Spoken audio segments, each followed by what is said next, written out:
Salut à tous, donc on revient avec nos micromètres extérieurs, les micromètres qu'on a pris chez la bécannerie, donc pour ceux qui n'ont pas vu la vidéo précédente, je vous la mets en barre d'infos. Et donc en fait maintenant qu'on a nos micromètres neufs, on peut absolument pas faire de mesure précise dans l'état. Si on fait une mesure précise là, on veut essayer de faire une mesure précise là en utilisant ces micromètres maintenant, on est sûr d'une chose, c'est qu'on va se tromper. Et ça après c'est serrage garanti, sur une mesure de piston, c'est serrage garanti. D'ailleurs, à ce propos, concernant le diagnostic, les causes et les remèdes des serrages, on vous invite à aller voir notre vidéo. Pareil, on vous la met en barre d'infos sur les diagnostics des serrages moteurs, ce qui permettra de vous faire un petit tour d'horizon des différentes causes et remèdes des différents types de serrage possibles. Et là, donc, il faut qu'on ait des mesures très précises et il faut étalonner les micromètres. Donc, on va vous montrer comment on étalonne correctement les micromètres pour ensuite pouvoir enfin faire des mesures précises. Et une chose plus ou moins importante, c'est que lorsque vous faites un étalonnage comme ça, idéalement, il faut être dans une pièce à 20 degrés et que les instruments soient également à 20 degrés. Bon, c'est le cas ici, moi je l'ai fait, la pièce est à 20, j'ai laissé pendant plusieurs heures le matériel ici sur place pour qu'il soit bien à 20 degrés. Bon, ça a une incidence légère, c'est surtout quand on travaille au micron que ça a vraiment beaucoup d'incidence. Mais bon là, si on veut vraiment faire du bon boulot, autant le faire, si on peut le faire, autant travailler toujours avec des instruments et un lieu à 20 degrés. Donc là, on a un coffret complet donc de micromètres extérieurs, donc avec la clé de réglage pour l'étalonnage, avec la griffe, un étalon de 75 mm, un étalon de 50, un étalon de 25. Et donc les micromètres seront par plage de 25 mm généralement. C'est toujours des plages de 25. Donc 0 à 25, 25 à 50, 50 à 75 et 75 à 100. Nous sommes ici sur des micromètres extérieurs, donc qui prennent des mesures sur l'extérieur, au niveau de la touche fixe et de la touche mobile. Donc pour tout ce qui est piston, axe de piston, donc c'est idéal. Anciennement, le micromètre était appelé un palmer. Un palmer, d'ailleurs, il y a quelqu'un qui m'a fait la remarque en commentaire c'était pas palmer, mais palper, mais palmer. Non, non. C'est bien des micromètres à palper. La limitation de couple ici. On a un limiteur de couple pour éviter de serrer trop fort et avoir des mesures qui se répètent et qui soient précises. Donc c'est bien un palper. En laboratoire, on appelle ça un micromètre à palper. Et on appelle ça un palmer, parce que c'est Jean-Laurent Palmer qui l'a développé à partir de la vis micrométrique qui, elle, avait été inventée par William Gascoigne. Et il a appliqué cela pour les mesures des petites distances. D'où son premier nom, donc Palmer. Mais en fait, voilà, maintenant, on va dire la nomination générale, c'est un micromètre extérieur ou un micromètre externe. Donc on l'utilise beaucoup en mécanique pour mesurer les épaisseurs, les ovalisations de cylindres, les diamètres d'axes de piston et de piston. On peut aussi le jumeler avec le comparateur d'alésage, qui permet donc d'avoir la mesure fixe qui va servir au comparateur de comparer donc le diamètre d'un alésage ou d'une ovalisation. Donc de par sa conception, en fait, il est beaucoup plus rigide qu'un pied à coulisse. Donc c'est massif, c'est vraiment de la bonne ferraille, et donc on a moins de déformation, et donc là on a une précision au centième. Ce qu'il faut absolument pour tout ce qui est jeu cylindre-piston. Alors donc on va commencer par l'étalonnage donc du 0 à 25. Alors le 0 à 25 il est particulier parce qu'on part de la plage 0. Les autres on part sur une plage déjà débutée, le 25-50 par exemple, on ne démarrera pas de 0 forcément. Donc le 0 à 25 c'est le seul où on part de 0. Donc là on a le calage du 0 à faire. Donc la première chose à faire, très importante, c'est de bien nettoyer la touche fixe et la touche mobile, parce qu'il peut y avoir des petits grains de poussière, des petites saletés, et on peut vite se retrouver avec 1 centième d'épaisseur de perdu, avec une poussière. Donc on part bien propre.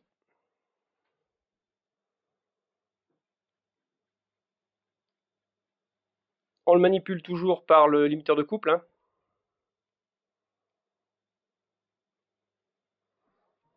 Et on s'assure que le limiteur de couple s'active sur plusieurs crans, parce que chaque petit coup va serrer un tout petit peu plus fort. Et l'astuce, en fait, c'est de toujours bien, idéalement, que l'utilisateur final soit celui qui a étalonné le micromètre. Parce qu'en fait, chacun va avoir sa façon de manipuler le palper. Et donc, il y en a qui vont être plus ou moins bourrins et qui vont avoir tendance à exercer une pression un peu plus forte. Il faut vraiment y aller mollo, mollo, mollo. Donc voilà. À partir de là, on vérifie les alignements et on voit là que l'on n'est pas bon. Donc là, on a un décalage sur la ligne de mesure qui est à gauche et le tambour gradué qui est à droite. Donc on va venir compenser ce défaut d'alignement avec la clé de réglage à ergot. Vous avez un petit trou derrière ici pour placer la clé. Donc toujours pareil, hein, donc on vérifie bien, on revient en arrière, on manipule uniquement avec le limiteur de couple, quelques petits crans, et là on va le ramener. Pas évident à faire avec la caméra, mais c'est pas grave. Un peu trop.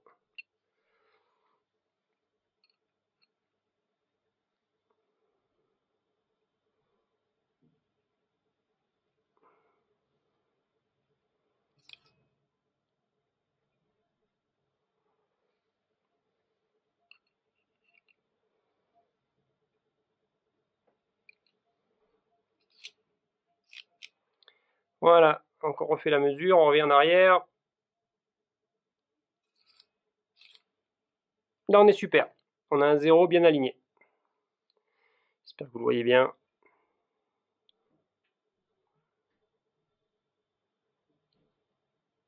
Vous n'avez peut-être pas la caméra parfaitement en face, mais il faut bien se mettre en face pour qu'il n'y ait pas d'erreur de parallaxe. Et là on est bon. On vérifie la répétabilité de la mesure en exerçant plusieurs fois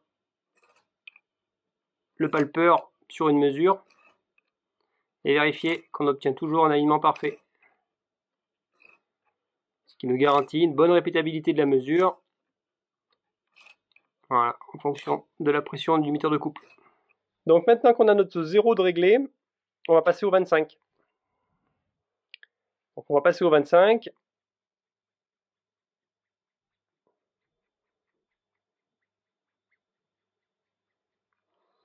Pour bien étalonner toute la plage de mesure. Donc là, même chose, on nettoie bien les extrémités de l'étalon. On n'ait pas de poussière qui vienne fausser la mesure et donc l'étalonnage.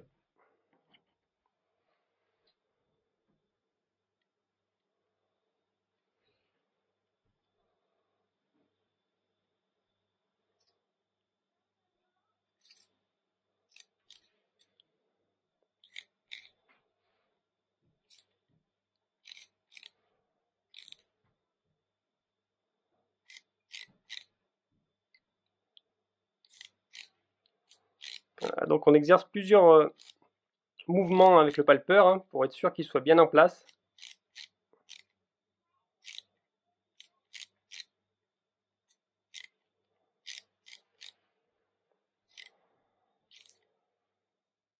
Donc là on est bien aligné, donc sur toute la plage de mesure de 0 à 25, on est parfaitement aligné au centième, et on est précis donc dans notre mesure au centième. On va pouvoir passer au 25 à 50. Donc là on part plus de 0.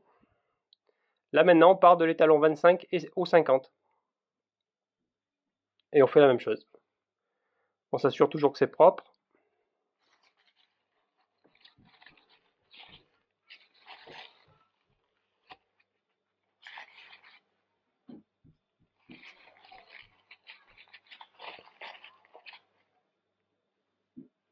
On évite de toucher les touches, hein, comme je vous ai dit dans la précédente vidéo. On évite, ça les fait s'oxyder très vite avec la transpiration et l'acidité de la sudation. Donc c'est à éviter autant que faire se peut.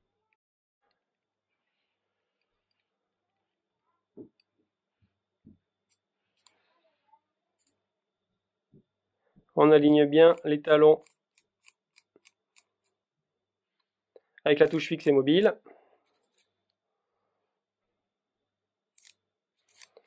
Et donc, voilà, là on n'est toujours pas aligné. Donc on a à corriger. Ça a l'air de rien, mais si vous laissez un tel décalage, après sur la plage de mesure, il va faire qu'augmenter. Et vous vous retrouvez donc avec une erreur qui augmente au fur et à mesure que vous utilisez la plage de mesure. Ça, l'étalonnage, on le fait là, comme là, quand c'est neuf, évidemment, on le fait. Et puis après, durant les premiers mois d'utilisation, on refait des petits contrôles durant l'usure en fait du pas de vis hein, qui va se mettre en place. Et ensuite, après, il y a une tenue dans le temps qui est vraiment très très longue. Donc là, on va rajuster. On prend notre clé. faut le redescendre.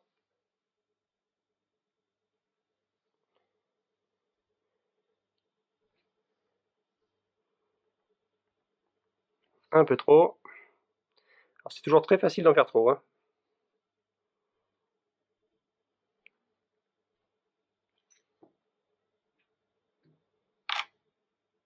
Nickel. Donc là on est nickel. Parfaitement aligné entre la ligne de mesure et le tambour gradué. Oui, donc là ne croyez pas qu'il est réglé pour 20 mm, hein, parce qu'on voit que le 2 en fait, ici. Mais si je reviens en arrière, regardez, voilà, c'est bien le 25 ce trait. Pas se faire avoir, hein. Donc celui-ci, donc c'est le 25 à 50. Voilà, on est nickel. Voilà, limiteur de coupe, plusieurs crans, en douceur, ça bouge plus. Le 25 est réglé. Maintenant on va passer au 50. Alors quand on fait des mesures, qu'on travaille comme ça, qu'on veut être vraiment tranquille, on utilise un étau de micromètre, ce qui est bien plus pratique, hein. Celui-là on l'a imprimé en 3D, vite fait, qui permet de bosser tranquillement quand on veut faire un piston.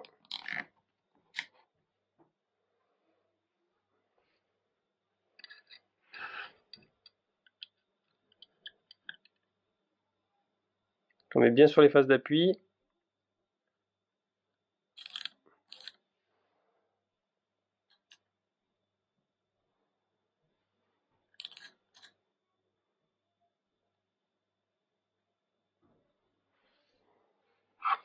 Et ça nous donne, donc là on est bon, on est aligné sur la plage 25 à 50 mm au centième.